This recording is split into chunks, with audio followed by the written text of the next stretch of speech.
चलिए फ्रेंड्स बात करते हैं। Hello friends, welcome to my channel Hemlata Singh. आप सभी का मेरे चैनल में वेलकम है। ऐसी बातें मैं अपने चैनल पर करने वाली हूँ जो हो सकता है कुछ लोगों को इन चीज़ों से घबराहट भी होती हो, तो पहले ही आप लोगों को बता दूँगी। जिनका दिल कमज़ोर और जो डरते हैं वह प्लीज़ मत देखिएगा यह वीडियो।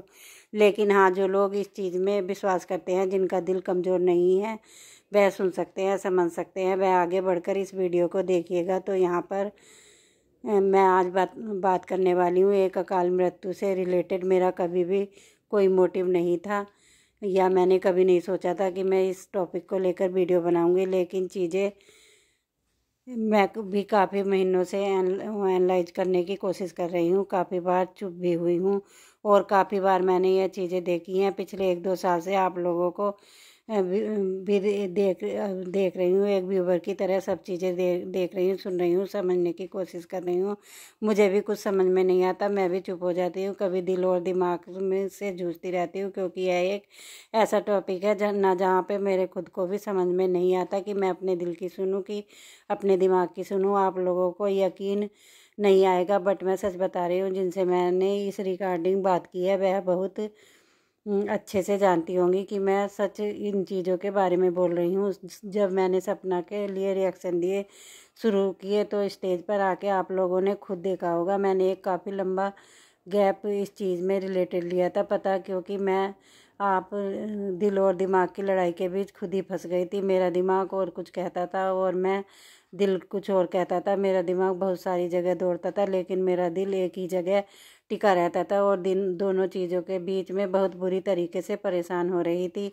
मैं किसी कन्फ्यूजन तक समझ ही नहीं पा रही थी। बस मुझे यह डर लग रहा था जाने अनजाने में ऐसा ना हो जो मेरा दिल बोल रहा हो वह गलत हो जाए, ये चीज़ बोल रहा हो वह गलत हो जाए और जाने अनजाने में कुछ गलत कर दूँ तो ये चीज़ें अपने आप को चुप रखना बैठना ही अच्छा समझा। इनफैक्ट एक चीज़ भी मैंने आपको इस रिगार्डिंग एस्ट्रोलॉजर से भी बात करी। आज तक मैंने अपनी अपनी फैमिली से रिलेटेड किसी से, ज्योतिषी से या एस्ट्रोलॉजर से ऑनलाइन कभी बात नहीं की। लेकिन क्या मुझे इस मैटर पे आगे रिएक्शन देने चाहिए? क्या मैं जो दिल और दिमाग की कसमकस से जूझ रही हूँ मैं सही कर रही हूँ? मैंने उनसे भी पूछा। वो मैम बहुत अच्छी हैं, यह चीज़ जानती हैं होंगी, जिनसे मैंने इस चीज़ के लिए कंसल्ट किया। मुझे सजेस्ट किया कि ज्योति अगर आप थोड़ा सा अपने आप को वक्त दो, समय दो। कभी कभी समय के साथ हमें जवाब मिल जाते हैं। लेकिन उन्होंने मुझे बहुत अच्छे गाइडेंस दिए और मुझे एक मार्गदर्शन दिया। कहते हैं ना, जब हमें कुछ भी समझ में नहीं आता, जहाँ पर इंसानी ताकत सूझबूझ फेल हो जाती है, तो हम सब कुछ ऊपर वाले के हिसाब से करना शुरू कर देते हैं कि आप जो मार्गदर्शन दिखाओगे, जैसा हमारे थॉट डालोगे, विचार डालोगे, आपके भरोसे हमने छोड़ दिया क्योंकि मैंने इस जगह पे अपना दिमाग चलाना छोड़ दिया था। आप ही बताओगे, आप ही समझाओगे और आप ही दिखाओगे कब कहाँ कैसे बोलना है, कब नहीं बोलना। दिमाग इस्तेमाल करना बंद कर दिया था मैंने, चीज़ें छोड़ दी थी ऊपर वाले पे और मैं अपने अलग कंटेंट काम करने लग गई थी। लेकिन अभी 2-3 दिन से मैं यहाँ पे अलका जी की वीडियो देख रही हूँ और यह कोई पहली बार नहीं है कि इन्होंने इस मुद्दे पर बात नहीं करी। इससे पहले भी वो बहुत बार इस मुद्दे पर बात कर चुकी हैं, मतलब बहुत बार बोलूँगी कि हमने तो अभी तक ब्लॉग में जो देखा उसी पर रिएक्ट किया है, वीडियोज़ में जो देखा उसी पर। अलका उन लेडीज़ में से एक है जो ग्राउंड लेवल तक गई हैं। ग्राउंड लेवल तक एक इंसान जो नोएडा में रहता है, जो वहाँ का रहने वाला है, वह उस जगह पे भी जा रही हैं जहाँ ये पूरी घटना घटी और राजवीर के साथ जो उनके घर तक भी जा रही हैं। घर वाले का रिस्पॉन्स ना मिलने के बाद भी थाने, पुलिस स्टेशन, सब जगह के चक्कर काट रहे हैं, वहाँ भाग रही हैं, इन्वेस्टिगेशन कर रही हैं। उसके बाद भी उस लेडी को सपोर्ट नहीं दिया गया। बहुत ज़्यादा वह इस चीज़ से जुड़ी थी। किसी और की मोहमाया में मैंने सिर्फ भैया जी को इंसाफ दिलाने के लिए। आपको पता है हमारे ज्योतिष विद्या और शास्त्रों में यह लिखा है, जो भी हिंदू धर्म में बिलोंग करते हैं उन्हें पता होगा, अकाल मृत्यु पे इंसान को मोक्ष की प्राप्ति बहुत मुश्किल से होती है।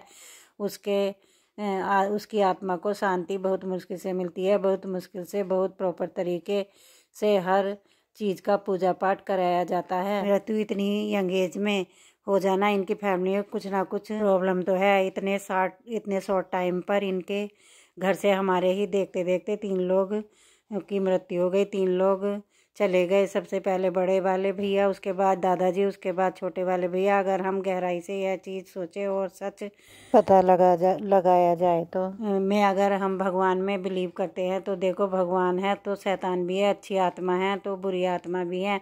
जो भगवान में बिलीव करते होंगे वह डिपेंडेंटली शैतान में भी करते होंगे।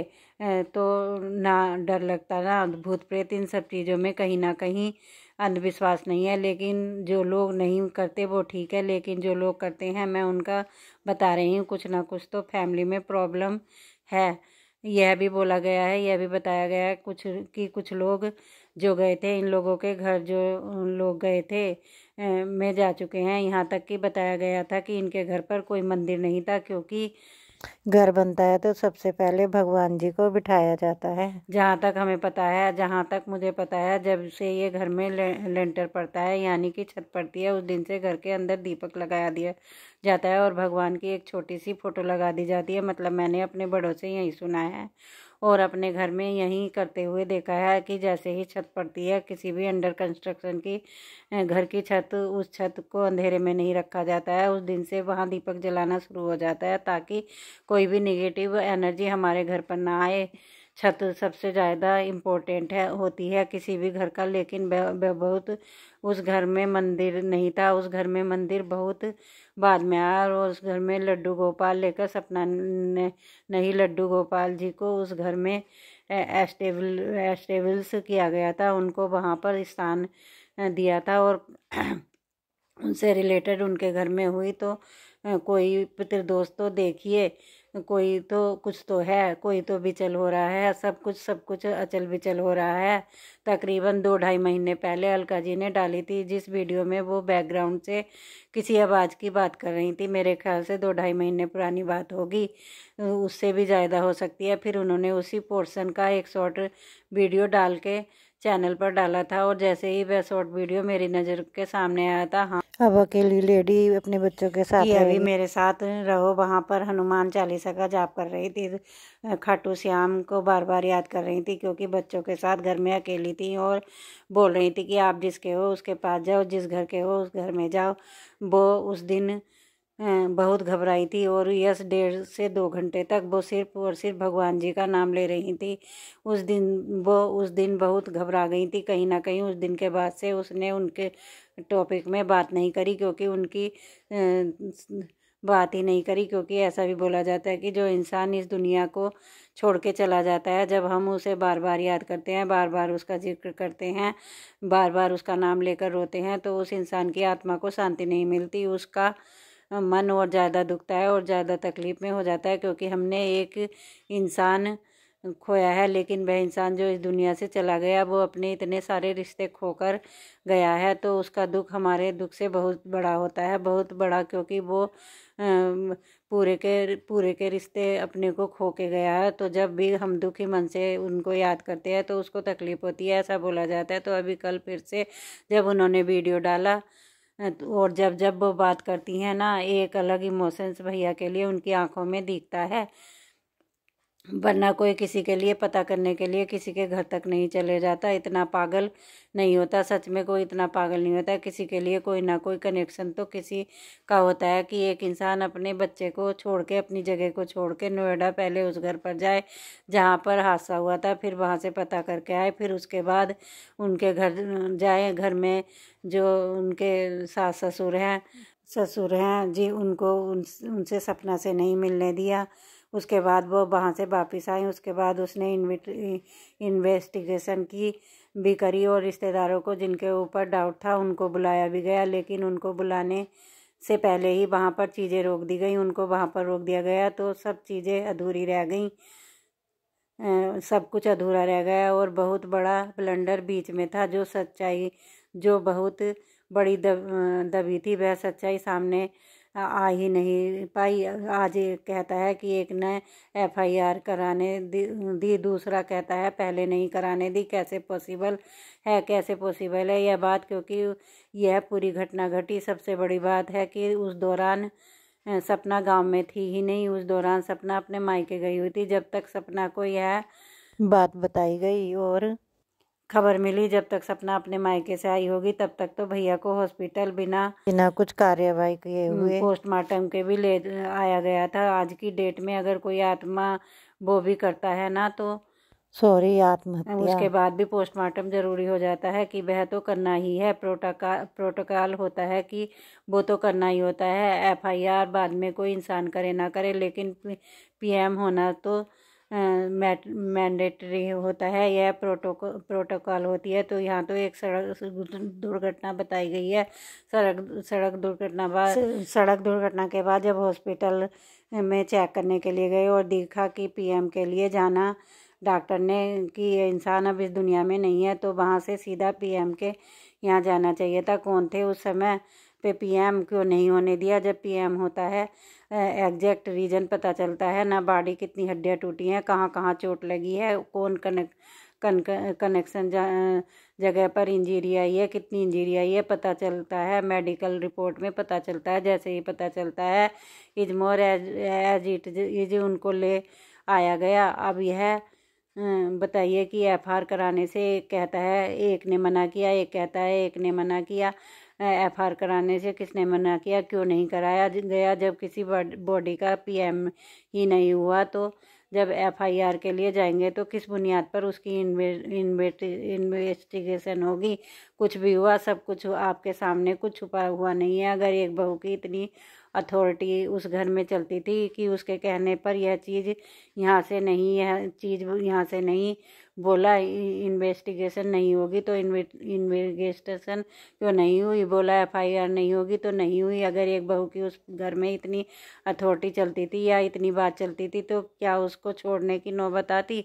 तो वो अब तक सबकी उंगलियों पर चल रही होती, अभी तक उसकी सब उस पर चल रहे होते, उसको वह घर छोड़ के जाने की ज़रूरत ही नहीं। तो क्योंकि उस घर पर तो उसका राज था, उसका कब्जा था। सोचने की बात है ना कि अगर अथॉरिटी उसके पास थी कि उसके कहने पर नहीं हुई, तो फिर उसका राज चलता था उस घर पर, फिर उसको उस घर को छोड़ने की ज़रूरत ही नहीं पड़ती। और चाहे कोई भी दुनिया की बहू हो, उसका भी हक बनता है। कितना किसी की अथॉरिटी चलती हो, कोई किसी की कार्यवाही करने से कैसे रोक सकता है? अगर उसने रोका तो पेरेंट्स के मन में डाउट क्यों नहीं आया कि यह क्यों रोक रही है? छोटे बच्चों को कोई नुकसान ना पहुंचा दे, छोटे बच्चों के साथ कुछ ना हो जाए। आज तो वह छोटे बच्चे अपने घर से बाहर रह रहे हैं, घर के अंदर तो फिर भी एक इंसान सेफ होता है, क्योंकि गार्डन के बीच में होता है, गार्डन से होकर गुजरना पड़ता है। अगर वह बच्चे अलग रह रहे हैं, आज उन बच्चों को खतरा नहीं है। अगर उन बच्चों को तब उनको खतरे का हवाला दिया गया, तो आज उन बच्चों को खतरा क्यों नहीं है? बहुत सारी चीज़ें हैं। उसके बाद एक और चीज़ें हुई थी कि चूड़ी पहना दी गई थी 3-4 दिन के अंदर। मुझे बहुत ज़्यादा उनके कल्चर के बारे में नहीं पता, पर मेरे पास एक कमेंट आया था कि मेरी एक वीडियो के नीचे, जिस समय पर वह मुद्दा चल रहा था, उस समय पर मैंने इस चीज़ के बारे में बात नहीं करी थी, पर एक कमेंट में उन्होंने मुझे बताया था कि जिधर वो लोग हैं वहाँ पर एक रिवाज होता है कि अगर 13वीं के 13 दिन के अंदर अंदर चूड़ियाँ नहीं पहनाई जाती, तो फिर उसके बाद किसी और से शादी करना चाहे तो शादी मतलब नहीं होती है। अगर फैमिली ने डिसाइड करना होता तो इस 13 दिन के अंदर अंदर ही डिसाइड कर लेना होता है कि देवर के नाम की चूड़ी चढ़ा लो, यह होता है। अगर मैं सही बोल रही हूँ तो भी आप बताना, क्योंकि यह मेरे को भी कमेंट ही आया था बाकायदा पूरा का पूरा, जहाँ पर उन्होंने मुझे एक्सप्लेन किया था कि यहाँ ऐसा होता है कि अगर देवर से शादी करनी होती है तो ये ना 13 दिन के अंदर ही ले लिया जाता है, उसके बाद की चूड़ी पहना दी जाती है। अदरवाइज 13 दिन के नहीं होता है। तो यह रीज़न था कि उसको 3-4 दिन के अंदर चूड़ी पहना दी गई थी। बात राजवीर भैया की, वह इज्जत के हकदार जब भी थे, आज भी हैं और हमेशा रहेंगे। चाहे उनकी इज्जत और नाम को, इमेज को रूइन करने की कितनी कोशिश की जाए, चाहे उनके इस बलिदान को, उनके इस प्यार को अफेयर या पहले से पसंद करना या सपना का डोरे डालना कुछ भी बोला जाए, लेकिन वह मतलब राजवीर का इंसान भाई तब भी इज्जत का हकदार था, आज भी इज्जत का हकदार है, क्योंकि उसने एक महीने की अपने भाई की बच्ची को प्यार दिया। भले ही बहुत कम समय दिया, लेकिन बहुत प्यार दिया। सपना को बहुत खुशियाँ दी। दोनों एक साथ बहुत खुश रहते थे और बच्चों के साथ बहुत एंजॉय करते थे। जितने भी समय हमने उन्हें ब्लॉग में साथ देखा, दोनों एक साथ बहुत खुश थे। पूरा परिवार खुश नजर आता था, पूरी फैमिली खुश नजर आती थी, सपना बहुत खुश नजर आती थी। उस बहुत ध्यान रखा बंदे ने सपना को खुशियाँ दी। दोनों की चैलेंज वीडियोज, नोकझोंक सारी वीडियोज ब्लॉग्स में देख के हमें साफ पता चलता था कि दोनों एक दूसरे के साथ कितने खुश हैं। फिर उनकी ज़िंदगी में उनकी छोटी वाली बेटी आई तो उनकी ज़िंदगी की खुशियाँ और ज़्यादा बढ़ गई। कोई देख के बता नहीं सकता था, कभी किसी ने जहन में सोचा भी नहीं था कि आने वाले वक्त पे हमें इस फैमिली का यह पहलू भी देखने को मिलेगा। बहुत ज़्यादा नहीं पता, पर इतना पता है कि एक जीते जी भी अपने बच्चों को अपने परिवार का सुरक्षा कवच होता है, और जाने के बाद भी अपने परिवार का सुरक्षा कवच होता है। भले ही आज वह इस दुनिया में नहीं है, अपने बच्चों के साथ नहीं है, लेकिन वह जहाँ भी है वह अपने बच्चों पर, अपने परिवार पर कभी भी आँच नहीं आने देंगे। चाहे फिर कोई भी बाहरी ताकत, कोई भी नज़र, कोई भी उनके घर पर कितनी भी बुरी चीज़ें डालने की कोशिश करे, बाहरी, लेकिन पितृ हमेशा रक्षा करते हैं। और पितृ बराबर देवता कोई नहीं है, क्योंकि पितृ हमेशा अपने परिवार के आगे खड़े रहते हैं। जब भी कोई तकलीफ उन पर आती है तो आई एम श्योर कि दोनों भैया अपने परिवार की रक्षा के कवच बने हैं अभी भी और आगे भी। इसलिए दोनों परिवार के साथ हैं। उनके परिवार का कोई बाल विवाह का नहीं कर पाएगा, दोनों बच्चियों का कोई नुकसान नहीं कर पाएगा, उनके माता पिता का नहीं कर पाएगा। हो सकता है अभी सबकी बुद्धि या फिर हो अचल विचल चल रहे हों ज़िंदगी में, लेकिन हर चीज़ का समाधान होता है। जब हमारे घर में परेशानियां विपत्तियाँ आती हैं तो सब पहले हम भी, जब हमें समझ नहीं आता है, हम भी सबसे पहले पंडित जी के पास ही जाते हैं कि पंडित जी जन्मपत्रिका देखिए, बताइए क्या हुआ है, हमारे घर पर कोई नज़र तो नहीं लगी, कोई ग्रह हमारे ऊपर तो नहीं खराब तो नहीं चल रहे, किसी ग्रह पूजा की ज़रूरत तो नहीं है, कोई नज़र उतरवाने की ज़रूरत नहीं है। यह सब चीज़ें करते हैं, उस समाधान उपाय की तरफ भागते हैं। जब समाधान होता है, और शायद इसी चीज़ का समाधान के लिए सपना भी अब भगवान की शरण में गई है। शायद वहीं से उसे कोई मार्गदर्शन मिल जाए, उसे पता चल जाए कि उसके परिवार पर यह सब चीज़ें क्या चल रही हैं, उसकी बुद्धि में क्या चल रहा है। कोई उसकी बुद्धि से अचानक एक दूसरे के खिलाफ और भ्रष्ट हो गई है। परिवार इतना अच्छा था, अचानक ऐसा क्या हो गया। आई होप आने वाले समय में कुछ बहुत अच्छा होगा, दोनों भैया के लिए अच्छा होगा। जो चीज़ें पहले नहीं हो पाई, शायद अब वह चीज़ें होने का समय आ गया है। वक्त बहुत बलवान होता है, और मैं अपने सारे व्यूवर्स से, सारी ऑडियंस से, जितने भी लोग मेरी वीडियो देखते हैं, स्पेशली सपना से रिलेटेड और जो कमेंट्स करते हैं, वैसे आप में से सभी लोग बहुत सभ्य हैं, क्योंकि मेरे कमेंट्स करने वालों की संख्या बहुत कम होती है कि मेरे पास ऐसे गंदे कमेंट्स करने वालों की संख्या बहुत कम होती है। लेकिन फिर भी मैं आप लोगों से हाथ जोड़ के रिक्वेस्ट करूँगी कि मैं इनकी भी हेटर, किसी की भी सपोर्टर नहीं हूँ। मेरे दिल में सबके लिए बराबर प्यार है, बराबर इज्जत है, और आप सब भी कमेंट करिए, लेकिन ऐसा कोई कमेंट किसी के प्रति मत करना जिस कमेंट को रखने और पढ़ने से मेरे को भी बुरा लगे, और मेरे अच्छी और समझदार और सपना का अच्छा सोचने वाली और पॉजिटिव ऑडियंस चाहिए, जो एक्चुअली में इस घर की बेल विशर है, जो न्यूट्रल है। मुझे सिर्फ वो वाले लोग चाहिए, मुझे वैसी पब्लिक नहीं चाहिए जिनके अंदर हेट, घृणा, दुश्मनी ये भरी हो। मुझे ऐसे लोग नहीं चाहिए, मुझे ऐसे लोग चाहिए जो परिवार को जोड़ने में बिलीव करते हों, तोड़ने में ना करते हों। मुझे ऐसे लोग चाहिए जो सो प्लीज़ कमेंट सेक्शन में कोई भी अभद्र कमेंट किसी के लिए भी आप नहीं करें। मेरी बस आप लोगों से यही रिक्वेस्ट है, बस अपनी पॉजिटिविटी दीजिए, क्योंकि मुझे लगता है दुआओं में बहुत ताकत होती है, बहुत शक्ति होती है। शायद आप में से किसी ना किसी की कोई दुआ लग जाए, कोई ना कोई दुआ लग जाए, और जो भी अधूरी चीज़ें रह गई थी वो अधूरी चीज़ें पूरी हो जाएं। लेकिन बच्चों को कुछ नहीं होगा, कि बच्चों का कोई भी बाल बाका नहीं कर पाएगा, तब उनके पिता सुरक्षा कवच की तरह अपने बच्चों के, अपने परिवार के आगे खड़े हैं। इसी के साथ वीडियो मैं यहीं पे एंड करती हूँ। Thanks for watching friends. Video को लाइक कर दीजिए और जो लोग नए हैं वो मेरे चैनल को सब्सक्राइब कर दीजिए। चलिए जी, मिलते हैं नेक्स्ट वीडियो में। तब तक सब अपना ख्याल रखिएगा। Bye bye, take care, Radhe Radhe, जय श्री कृष्णा, नमस्कार।